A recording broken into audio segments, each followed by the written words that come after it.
ভগবান ব্যতীত এই জগৎ সংসারে আর কিছুই নেই।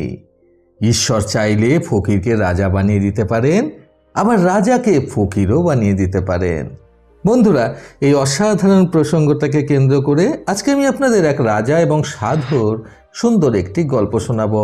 চ্যানেলে নতুন হলে সাবস্ক্রাইব করতে ভুলবেন না এবং অবশ্যই গল্পটি ভালো লাগলে একটা লাইক আশা করব। বহু বছর আগেকার ঘটনা। একবার এক রাজ্যের রাজার মনে ভগবান সম্পর্কিত তিনটি অদ্ভুত প্রশ্নের উদ্ভব ঘটল। সেই তিনটি প্রশ্ন ছিল যথাক্রমে: ভগবান এক না অদ্বিতীয়? 2, ভগবান আসলেই কোথায় থাকেন? তৃতীয়ত, ভগবান কি করেন? এই তিনটি প্রশ্নের যথাযথ উত্তর পাওয়ার জন্য রাজা নিজের রাজ্যের অনেক জ্ঞানীগুণী মানুষদের ডেকে পাঠিয়েছিলেন, কিন্তু কারোর কাছ থেকেই রাজামশাই সেরকম কোনো মন মতো উত্তর পাননি। এরপর একদিন রাজামশাই ঘোড়ায় করে নিজের কিছু সৈন্যকে নিয়ে শিকারে বেরিয়েছিলেন। রাজপ্রাসাদ থেকে বেরিয়ে জঙ্গলের মধ্যে যাওয়ার মুহূর্তে রাজামশাই দেখলেন রাস্তায় একজন সাধু বাবা আপন মনে কিছু বিড়বিড় করতে করতে হেঁটে চলেছেন।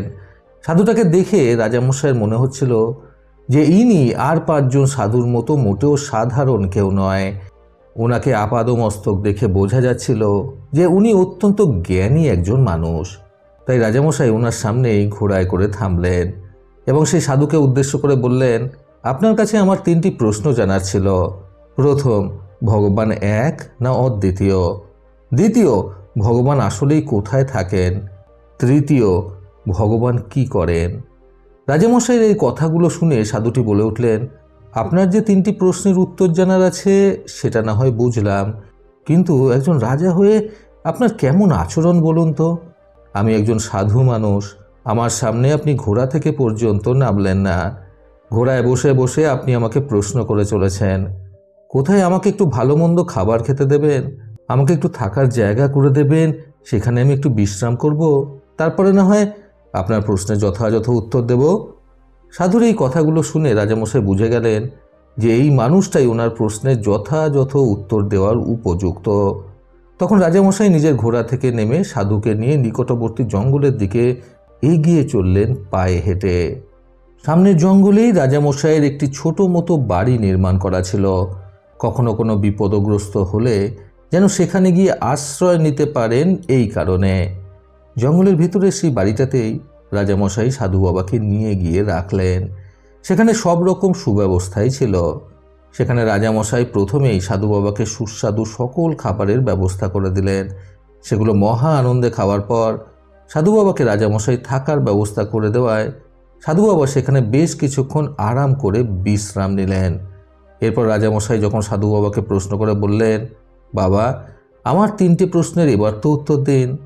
তখন সাধু বাবা বললেন, আমাকে 2 দিন সময় দাও, আমি 2 দিন একটু বিশ্রাম করি যাতে তোমার প্রশ্নের যথাযথ উত্তর দিতে পারি।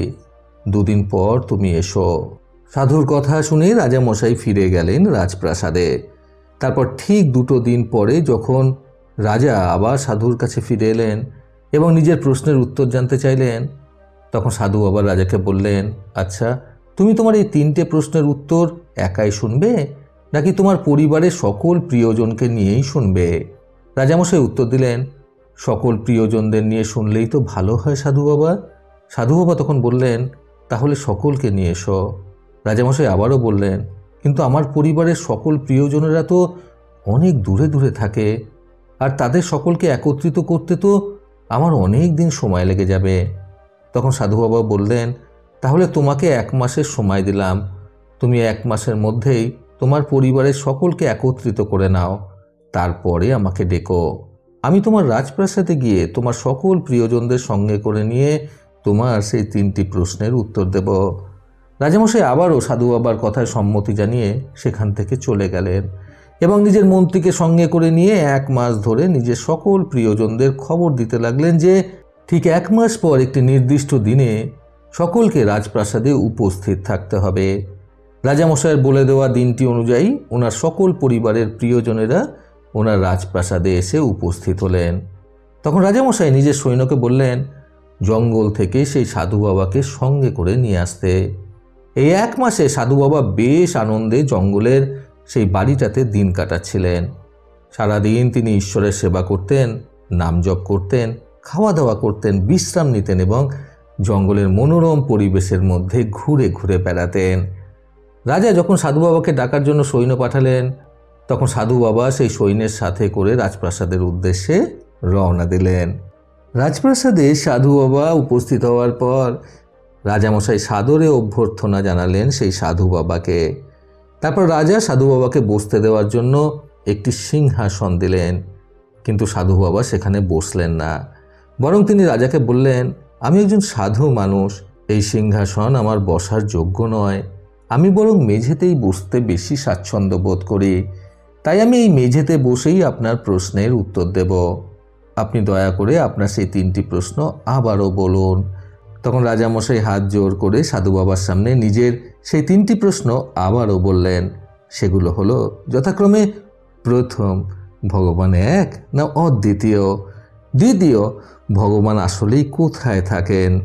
তৃতীয়, ভগবান কি করেন? তখন সাধু বাবা বললেন, দেখুন রাজা, আমি তো আর আপনার মতো অত শিক্ষিত নই। আমি পড়তে লিখতে জানি না, গুনতেও জানি না। আপনি একটা কাজ করুন, আপনি বরং 3টি স্বর্ণ মুদ্রা নিয়ে আসুন। সাধু বাবার কথা অনুযায়ী রাজামশাই তাই করলেন।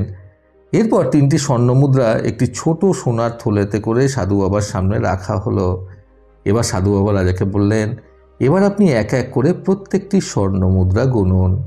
রাজামশাই থালার মধ্যে থেকে প্রথম একটি স্বর্ণ মুদ্রা তুলে সেটাকে গুনে বললেন, 1টা। তারপর সেটাকে আবারও রেখে দিয়ে যখন দ্বিতীয় স্বর্ণ মুদ্রাটা তুলে সেটাকে গুনে বললেন, 2টো। ঠিক তখনই সাধু বাবা বলে উঠলেন, না, আপনি তো ভুল বলছেন।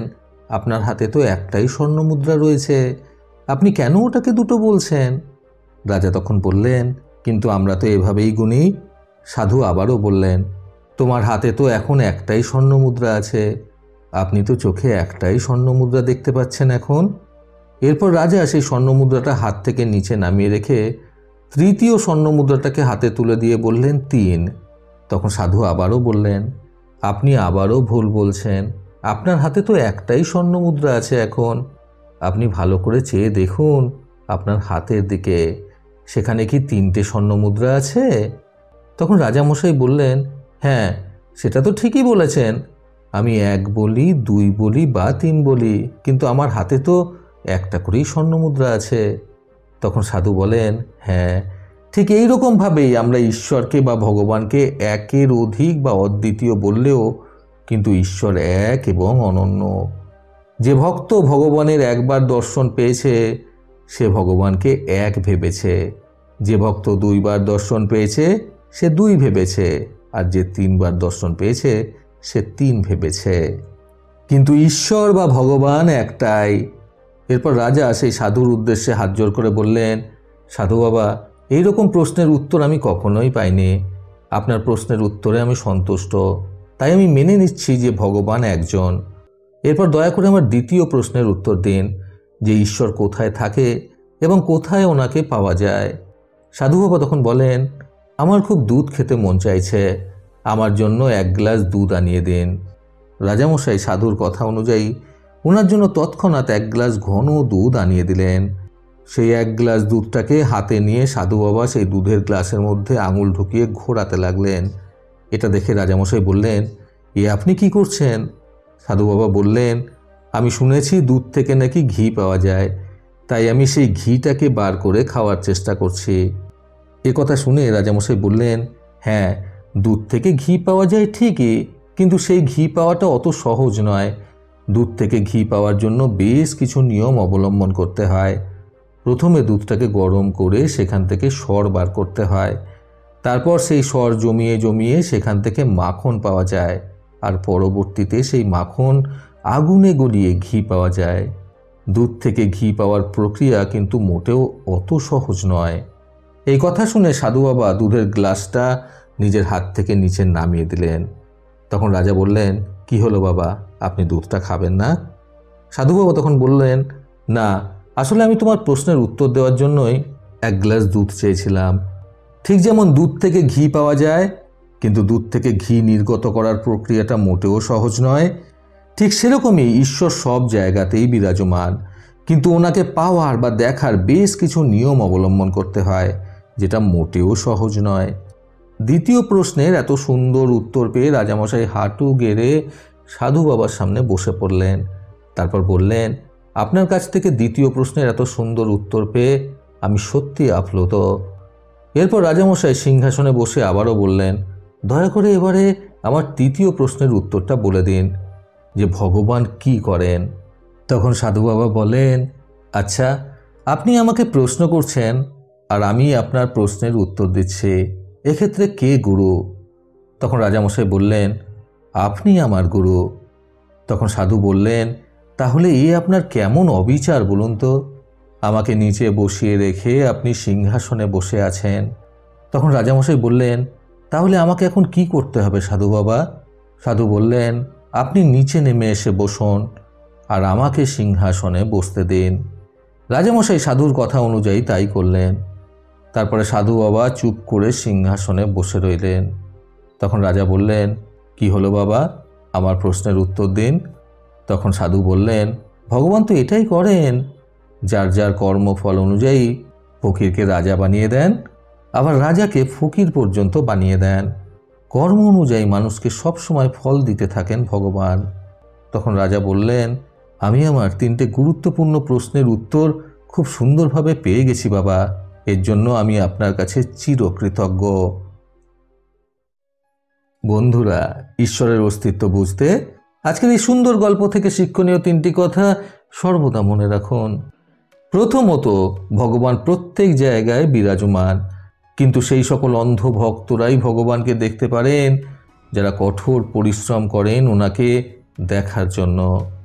দ্বিতীয়ত, ঈশ্বর প্রতিনিয়ত নিজেদের কর্ম অনুযায়ী মানুষকে ভালো মন্দ ফল দিয়ে চলেছেন। তৃতীয়ত, কিছু কিছু মানুষের মতে ঈশ্বর একাধিক হলেও কিন্তু আসলে ঈশ্বর বা ভগবান একজনই। প্রতিবারের মতো আবারও বলবো, এই পৃথিবী তাদেরকেই সম্মান দেয় যারা ইউনিক কিছু করার ক্ষমতা রাখে। সকলের সুস্থ এবং সুন্দর জীবন কামনায় প্রকৃত জীবন থেকে আমি সন্তু চক্রবর্তী আবার আসবো আগামীকাল নতুন সুন্দর শিক্ষণীয় একটি ছোট গল্পের সাথে। ভালো শুনুন, ভালো থাকুন, ধন্যবাদ।